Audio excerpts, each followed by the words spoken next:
Great. Thank you very much for coming today. I don't have very much time, obviously, with only 15 minutes, so I'm going to tell you very briefly about one aspect of something that we're working on that is pretty close to commercialization. In fact, we've just patented it, and so we normally talk about it in terms of semiconductor sub 50 nanometer processing for chips, but we've had a lot of interest from people in the biomedical community, and so that's why I thought it might be interesting to talk about this today. So I gave it this kind of funny name, which didn't really tell you very much about what it is. And so let me just tell you very briefly about what I'm going to tell you about in the next 14 minutes. It turns out that over the past decade that people have figured out that the exterior of cells are nanopatterned. And this is really interesting because it turns out that this is the way, or at least one of the ways, that cells recognize each other. So obviously any sort of tissue is a compendium of different cells, and each one of these cells is happy to be in this group. And so what does happy mean? And so I'm going to tell you a little bit about that. Then I'll give you a very brief introduction to nanopatterning, and then how we use self-assembly. I'll also define that. To produce nanostructured interfaces.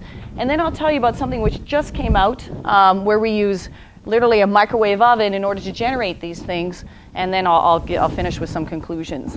And so this is the standard picture that everyone has seen from if you've taken freshman or first year biology or even high school biology, is that this is a cell membrane.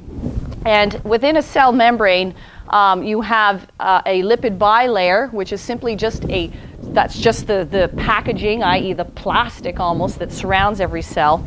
And within the cell membrane, you'll find all sorts of different proteins, glycoproteins, different cell receptors that impart functionality to these membranes. And the way they've always been drawn in the past is kind of this random mixture of things. There's now understanding that within the cell membrane you can have lots of lateral movement. There's even some flip-flopping, which used to be considered absolutely impossible. But anyway, it was kind of this random orientation. Well, it turns out that these surface features are not so random. And that they're not so random in the sense that it turns out to be very important for cellular recognition. And this will have implications when we talk about regenerative therapies in just a second. So it turns out that these surface features are in fact clustered, and that this is very important for cellular response and activity.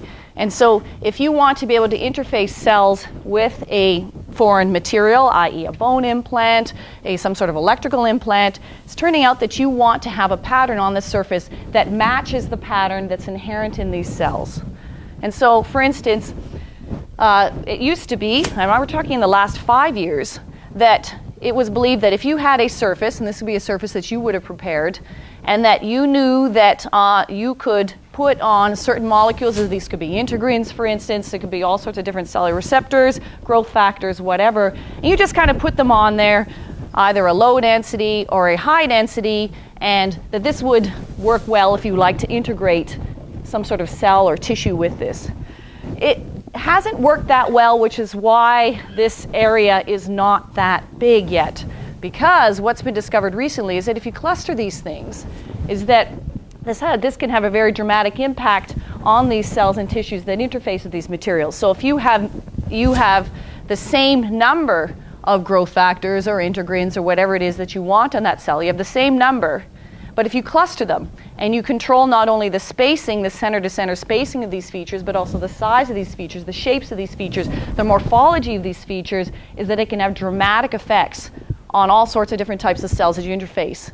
These include things like fibronectins, osteoblasts, which produce bone, i.e. for bone regeneration, neurons. Also, we're working on human cortical neurons, for instance. We're showing that this is important. So it's actually kind of neat. And so the one thing I haven't really described is that length scale. And so that's what's kind of neat. I am not a biologist. Luckily, thanks to interdisciplinary collaborations, we work with people who do know these things. So I will very, very briefly tell you about 2 papers. These are not ours.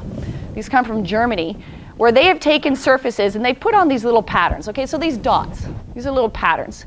And the one thing, whenever you look at these dotty patterns, is that you always have to say, okay, how big are these? Because nanoscience is all about this 1 to 100 nanometer length scale. And as you know, microscale science is up to about microns in length. This is in fact a 200 nanometer scale bar. So that gives you a sense of how big these are. So these are spaced about about 40 nanometers apart. So you've got close spacing and far spacing. That's all we're saying here. And you have within your body cells called, or materials called fibronectins, and these are really kind of holding you together. Okay, so they're obviously very important. And so what they did is they used these little dots. These are in fact gold nanoparticles. And they put on a very, very simple little amino acid sequence called an RGD sequence.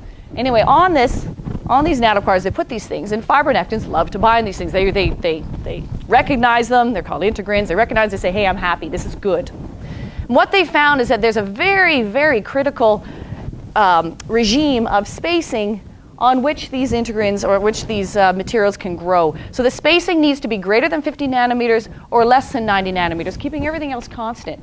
So if you're at 40 nanometers, at 100 nanometers, these cells say, nah, not going to work. So this spacing is in fact very important. And the second example I'll show you is something called apoptosis, which is cellular death. And this is related to a tumor necrosis factor, so obviously the implications for cancer research. Is that a similar thing was shown. Here, this is just another image here. You can see these dots. They're spaced. There's another 200 nanometer scale bar. And so if you go and cluster what's called a death receptor ligand, a tumor necrosis factor, is that there's also a funny spacing effect. If these things are about 200 nanometers apart, it works. If they're about 150 nanometers or 290 nanometers, it doesn't work. So the body is working on nanopatterns as well. And so again, this is very important for regenerative medicine, interfacing directly with materials that we can make. And so you can't just go and cluster things randomly. So this is where we come in. So the thing that one of the areas of research that we work on that we're very interested in doing is making nanopattern surfaces, controlling these interfaces. Because biology is all about interfaces. It's all about one interface recognizing another. And so this is important for two reasons. One, it helps you to understand some of the fundamentals about these recognition pathways, but also allows you to use them, to build things that interface with them. And so we like to use something that nature uses, and that's called self-assembly. And so self-assembly is simply using materials that you have designed. We usually try and buy them, but anyway, someone else has designed them. But we designed them that have the properties that will, when you simply put them under the right conditions, will spontaneously form things. And so the one thing that we've been working on are very, very simple plastic materials called block copolymers. And block copolymers are simply polymers. Polymers means you've got monomers like trains linked up, and you've got one set of trains and another set of trains, passenger trains and freight trains, and you hook them up together. And these things will spontaneously form patterns under specific conditions. In this case, this is a very simple example. These will, in this case, you've got this sort of pyridyl group. I don't know how many people are chemists here, but anyway, look, we've got nitrogen here, no nitrogen here. These guys will undergo what's called a phase segregation and form these micelles. And you can put them on surfaces. And this bar here is about 200 nanometers, sorry. And here you can see this beautiful hexagonal patterning that forms spontaneously. And so all we did was simply take a surface, in case this is a piece of silicon, we dipped it in the solution of these things, and out pops this beautiful self-assembled surface. So that's kind of neat. And then we can go and use these surfaces as templates to make things. So for instance, these are some palladium nanoparticles on silicon that we used. Again, got to look at your scale bar. This is 300 nanometers from here to here, so that's 30 nanometers. So these are 30 nanometer nanoparticles we made just through the spontaneous self-assembly process. Okay, I haven't shown you about biology yet.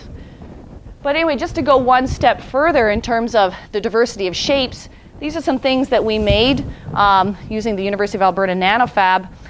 So the large features you're seeing, the dark areas, these are in fact trenches that we etched into silicon.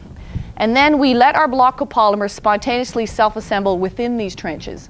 And so not only can you form those hexagonal patterns, but if you take block copolymers that like to form horizontal lines, is that they have some sort of sensitivity to what's around them. And so I like to look at this circle pattern, for instance. So in this case, each one of these rings is that self-assembly taking place within this 30 nanometer deep circular trench we've made. But this is like a dog catching its tail. Instead of forming just a long line, it's self-assembled off the edges to form these concentric rings. And to give you a sense of the control that we can have, this is a 5 nanometer defect. 5 nanometers is 15 atoms of silicon, just to show you how small that is.